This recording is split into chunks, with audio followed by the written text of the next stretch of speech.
Welcome back, guys, to the Chelsea review. We're keeping things traditional this time. I know the preview is a little bit wacky, but we're going to keep it plain and simple here. Literally, let's get straight into the first half. We're doing the first half now, and then I'm going to do the second half in the second cut, so I keep it authentic and natural.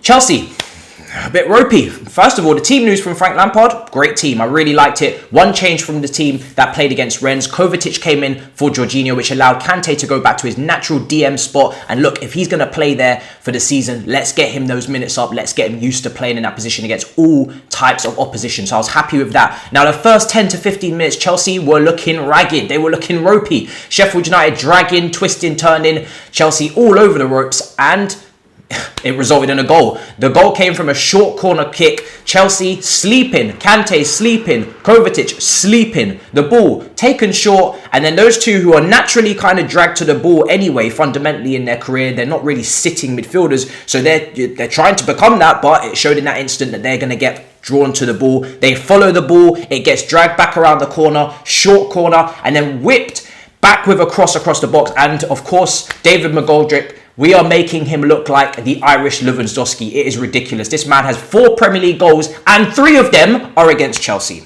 Make it make sense, lads. But thankfully, Chelsea started to turn up the gears as the second half went on. Mason Mount was a very important part of that.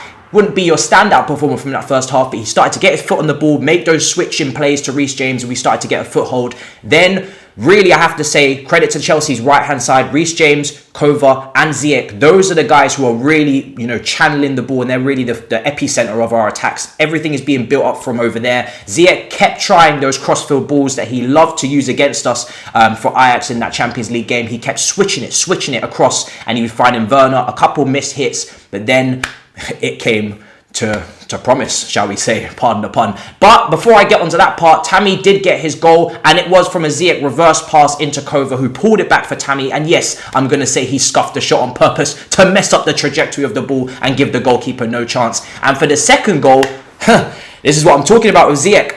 He continues to try that ball that was working so well at Ajax. He floods it across the box, and it's Chilwell moving like prime Marcus Alonso at the back post who sticks it in, and Chelsea are 2-1 up. So at half-time, it's a good half. Last season, I would have said Chelsea would probably be losing or level with this kind of game with that poor start, but Chelsea's attackers getting them back into the game. Tammy's looking good with the build-up. Everybody's looking great. Just need to sort out the set pieces. The corners are looking ropey, lads. Let's see what we can do in the second half. Let's get into the second half performance. Chelsea versus Sheffield United review.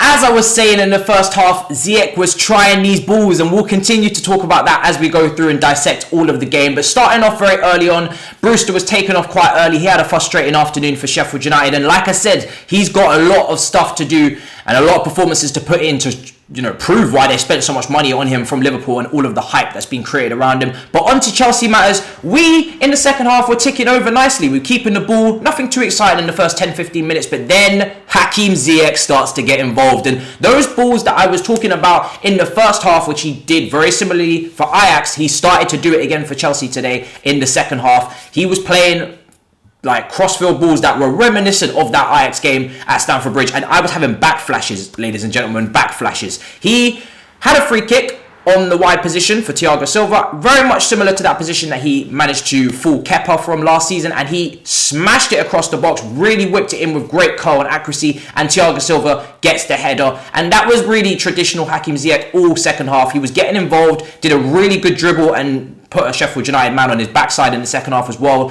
Him and Kova and Reece James were linking up on that right hand side really well. The whole build-up play and everything really just went through them. And again, Chelsea just dominating the second half, creating a lot of chances. And then again, a little mistake. And this is really because Chelsea were high intensity pressing in that second half in those really nice right channel areas. Kante getting involved when Jorginho came on, and once again, come on to just sit, control things, and allow Kante to move forward in that RCM spot and continue really to press and get involved in the game in an attacking sense as he did, in his early stints under Sarri. He presses the ball really well. Him, Ziyech, really do get stuck in defensively there. They win the ball. It kind of just bobbles around, and it ends up being an assist because it goes straight to Timo Werner, who runs in behind and he sticks it in the back of the net in a really controlled, composed finish, and he definitely deserved that today.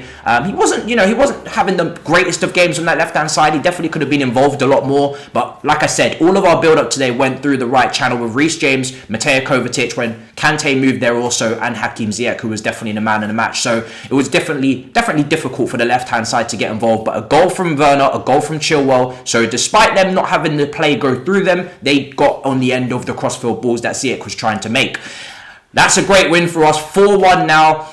Werner with, scoring 4 games in a row. Hakim Ziyech, man the match. He's just picking them up for fun at the moment. So if we continue that after the international break, we've got Newcastle and Tottenham to come. Big challenges ahead. Chelsea looking good. We won't talk about titles and whatnot. We're not in that race. For me, keep things silent. We're looking good. Shh. Keep it silent, gentlemen. Let's just keep ticking over and hopefully we'll have a good season to continue. See you guys later for the next game. Matisse. What? Bro. What? You were so dazed by Ziyech's performance today. You were having back flashes. Not flashbacks, back flashes.